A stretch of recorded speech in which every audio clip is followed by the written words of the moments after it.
போறீங்கன்னு எனக்கு ரீசன் தெரிஞ்சே ஆகணும் சார். என்ன மிரட்டுற? ஆரம்பத்தில் தேஜுக்கிட்ட என்ன சொன்னேன்? எனக்கு அவர்கிட்ட ஒர்க் பண்ண இன்ட்ரெஸ்ட் இல்லை, வைப்பே செட் ஆகலை. அப்புறம் ஒர்க் பண்ணும்போது சண்டை தான் போட்டுட்டு இருந்தேன். அதெல்லாம் ஆரம்பத்தில் அப்படிதான் சார் இருக்கும். போக போக தான் புரிஞ்சுக்க முடியும். இன்ஃபேக்ட் உங்களுக்கு கால் அடிபட்டப்போ கூட நான் தான் உங்களை பார்த்துக்கிட்டேன். ஆமாம்மா, கால் அடிபட்டப்போ பார்த்துக்கிட்டு தான் இருந்தேன்.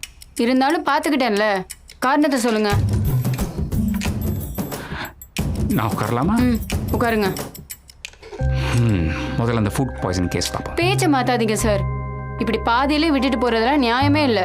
நான் சமைச்சு போட்ட உப்புமாவை சாப்பிட்ட விசுவாசம் உங்களுக்கு கொஞ்சமாச்சும் இருக்கா சார்? உப்புமாக்கு விசுவாசம் கண்டிப்பா. அப்போ உண்மையை சொல்லுங்க. முதல்ல நான் கிளம்பி போறேன்னு உனக்கு யார் சொன்னா? வேற யாரு? அர்ஜுன் தான் சொன்னான். காரணம் அதுவும் சொல்லியா? உங்ககிட்ட கேட்டுக்க சொல்லி சொன்னான். காரணம் பெருசா இல்லை, ஒர்க் பண்ணணும்னு தோணுச்சு. இப்போ அவ்வளோதான், விட. அர்ஜுன் கிட்ட மட்டும் சொன்னீங்க. அது கை டு கை சொல்ல முடிஞ்சது. இது கை டு கேர்ள், வைபே செட் ஆகல, விடு. அப்ப இதான் உங்க ஃபைனல் முடிவா?